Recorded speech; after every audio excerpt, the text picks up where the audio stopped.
So, morning. So guys, for today's video, nagawa po tayo ng isang munggo po.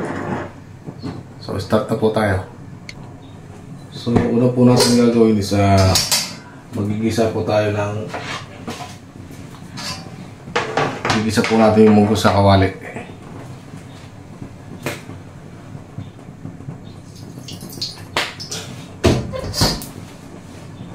Yan.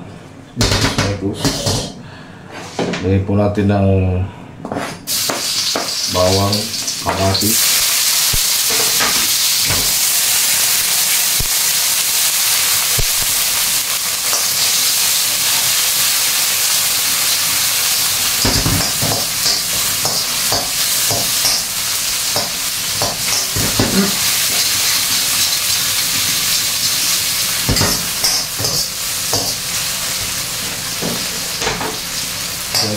huwag po natin ngayang nasunog yung bawang kasi papay po siya. So ilalagay na po natin po sibuyas.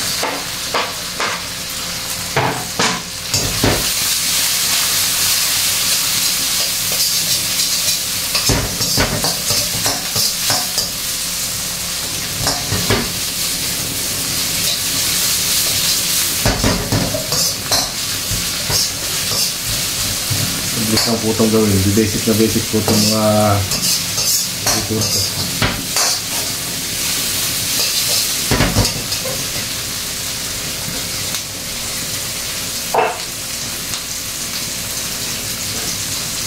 So at this point, nalagay na po natin itong munggo. Ito po pinakulang ko ng mga 30 minutes.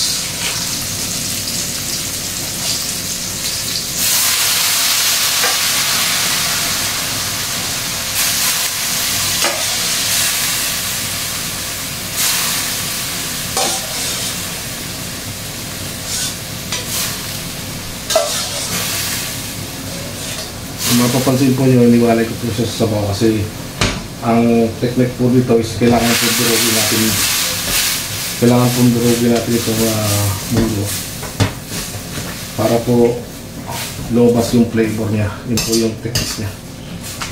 So kailangan yung pisain yung munggo para una lumabas yung flavor, and then lumapot yung munggo pagkano, hindi yung parang masabaw. So kailangan po natin durugin. 20 sandok.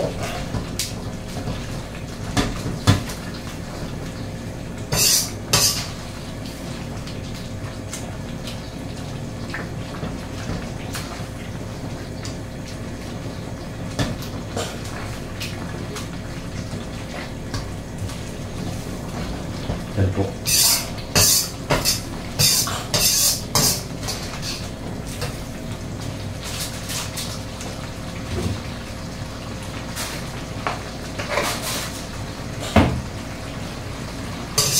So, ganun lang po yung kadali.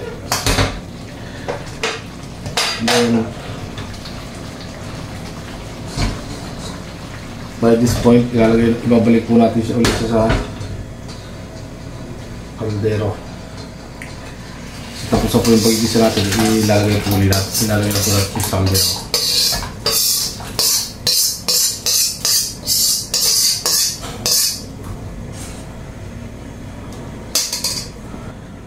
Hindi pong dadagdagan ng sabaw kasi lalapot po siya, para lumapot po siya.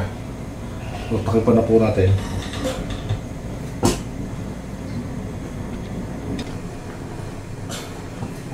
So at this point, bali pag kumukulo na, lagyan na po natin ng pampalasa. Sa ito po, bagnet po ito na or chicharon. Chicharon po ilalagay ko usually.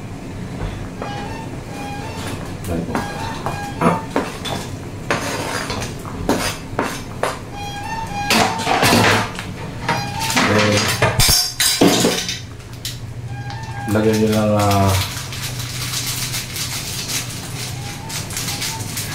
naging sarap.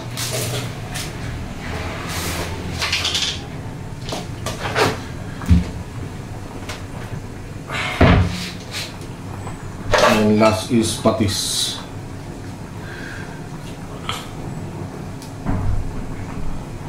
Isa lang para hindi maalat. At kalate. Okay.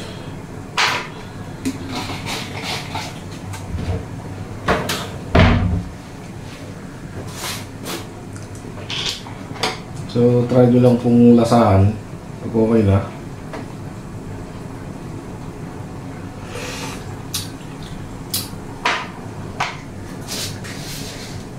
Ping, ping, ping, ping.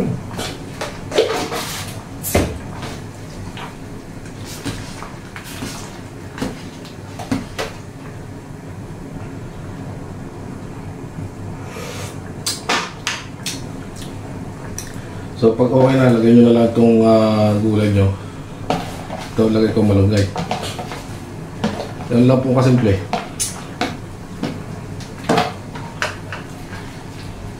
Then pakipan nyo konti.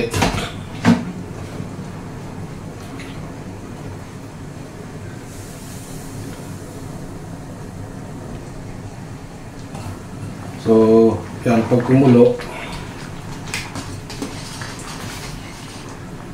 pwede nyo lang patayin yung apoy. Patayin ko na.